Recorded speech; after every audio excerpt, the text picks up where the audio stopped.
আসসালামু আলাইকুম। আশা করি সকলেই ভালো আছেন। জেলা প্রশাসকের কার্যালয় অর্থাৎ ডিসি অফিসে বেশ কয়েকটি নতুন সার্কুলার প্রকাশিত হয়েছে।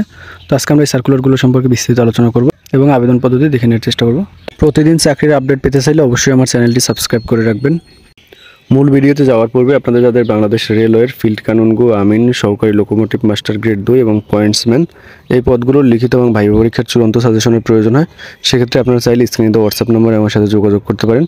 লিখিত এবং ভাইবা পরীক্ষার চূড়ান্ত সাজেশনের পিডিএফ কপির মূল্য 100 টাকা। তো আপনাদের যাদের প্রয়োজন বিকাশ, নগদ অথবা রকেটে সেন্ড মানি করে সাজেশনের পিডিএফ কপিটি হোয়াটসঅ্যাপের মাধ্যমে সংগ্রহ করতে পারেন। তা আমি মূলত যে জেলার নাম বলবো শুধুমাত্র ওই জেলার প্রার্থীরা কিন্তু আবেদন করতে পারবেন। প্রথমে হলো জেলা প্রশাসকের কার্যালয় সিলেট। অনেকগুলো সার্কুলার, এই জন্য সংক্ষেপে বলার চেষ্টা করব।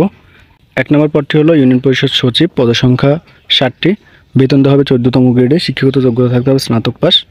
এবং 2 নম্বর হলো হিসাব সহকারী কাম কম্পিউটার অপারেটর, 16তম গ্রেডে বেতন দেওয়া হবে। এটার ক্ষেত্রে আপনাদের পদসংখ্যা থাকবে 28টি, শিক্ষাগত যোগ্যতা স্বীকৃত বোর্ড হতে বাণিজ্য বিভাগে উচ্চ মাধ্যমিক অর্থাৎ এইচএসসি পাস হতে হবে এবং কম্পিউটার পরিচালনার ক্ষেত্রে বাংলা 20 এবং ইংরেজি 20 শব্দের গতি থাকতে হবে। এটার ক্ষেত্রে শুধুমাত্র কিন্তু সিলেট জেলার প্রার্থীরা আবেদন করতে পারবেন। এবং প্রার্থীর বয়স 25/3/2020 তারিখে 30 বছরের মধ্যে থাকতে হবে এবং আবেদনপত্র জমা দেওয়ার শেষ তারিখ হলো 27/7/2024 তারিখ। অর্থাৎ আপনারা কিন্তু একটা সুযোগ পাবেন। এর পূর্বে করোনার সময় যে বয়সটা বৃদ্ধি করা হয়েছিল, মূলত এই সার্কুলারের ক্ষেত্রে ঠিক একই রকম ওই বয়সটা বৃদ্ধি করা হয়েছে। সুতরাং আপনারা চাইলে কিন্তু যাদের বয়স বেশি আছে অর্থাৎ 25/3/2020 তারিখের মধ্যে যাদের বয়স 30 বছরের মধ্যে আছে তারা কিন্তু আবেদন করতে পারবেন। এবং আপনাদের কিন্তু অনলাইনের মাধ্যমে আবেদন করতে হবে। আবেদনের লিঙ্কটি হলো dcsilet.teletalk.com.bd। এটা মূলত ওয়েবসাইট। এই ওয়েবসাইটে প্রবেশ করে মূলত আপনাদের আবেদনপত্র জমা দিতে হবে। আপনাদের আবেদনপত্র 27/6/2024 তারিখ থেকে 27/7/2024 তারিখ এই সময়ের মধ্যে মূলত জমা দিতে হবে। এবং আপনাদেরকে 200 টাকা, টেলিটক সার্ভিস চার্জ 23 টাকা, মোট 223 টাকা জমা দিয়ে আবেদন করতে হবে। এরপরে হলো জেলা প্রশাসকের কার্যালয় চট্টগ্রাম। এখানে মূলত ইউনিয়ন পরিষদ প্রশাসনিক কর্মকর্তা অর্থাৎ ইউনিয়ন পরিষদ সচিব নিয়োগ করা হবে। পদসংখ্যা 14টি, 14তম গ্রেডে বেতন দেওয়া হবে, শিক্ষাগত যোগ্যতা থাকতে হবে স্নাতক পাস। এটার ক্ষেত্রে শুধুমাত্র চট্টগ্রাম জেলার প্রার্থীরা আবেদন করতে পারবেন এবং আপনাদের বয়স হতে হবে 12/7/2024 তারিখে 18 থেকে 30 বছর। অনলাইন আবেদন শুরু হয়ে গেছে অলরেডি আপনাদের, অর্থাৎ 14 তারিখে শুরু হয়ে গেছে এবং 12/7/2024 তারিখ পর্যন্ত আপনারা আবেদন করতে পারবেন। তো এখন আমরা আবেদনের লিঙ্কটি দেখে নিব। আবেদনের লিঙ্কটি হলো dcctg.teletalk.com.bd। এটা মূলত আবেদনের লিঙ্ক। এই লিঙ্কে প্রবেশ করে আপনাদের আবেদন করতে হবে। এরপর আরেকটা হলো জেলা প্রশাসকের কার্যালয় হবিগঞ্জ। এখানে মূলত অনেকগুলো পদ আছে, যেমন অফিস সহায়ক, পদসংখ্যা 5টি, নিরাপত্তা প্রহরী 5টি, পরিচ্ছন্নতা কর্মী 60টি, বাবুর্চি 2টি, সহকারী বাবুর্চি 1টি, বেয়ারার 2টি এবং মালি 1টি। এটার ক্ষেত্রে শুধুমাত্র হবিগঞ্জ জেলার স্থায়ী বাসিন্দারা আবেদন করতে পারবেন। পাশে শিক্ষাগত যোগ্যতা উল্লেখ আছে, আপনারা এখান থেকে একটু কষ্ট করে দেখে নেবেন। প্রার্থীর বয়স 19 জুন 2024 তারিখে 18 থেকে 30 বছরের মধ্যে থাকতে হবে।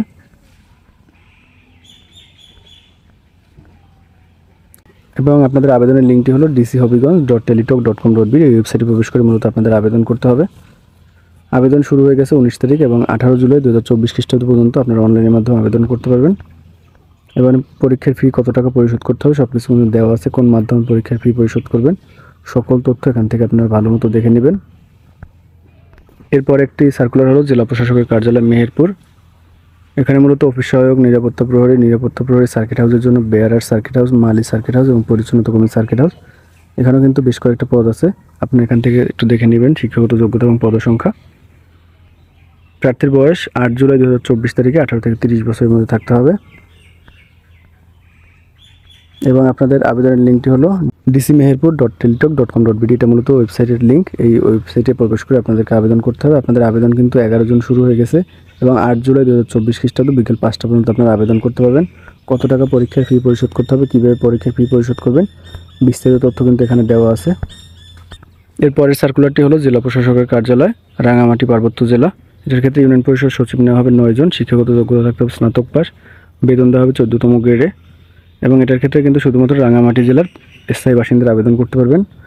10/6/2024 তারিখে প্রার্থীর বয়স হতে হবে 18 থেকে 30 বছর। আবেদনের লিঙ্কটি হলো dcrangamati.teletalk.com.bd।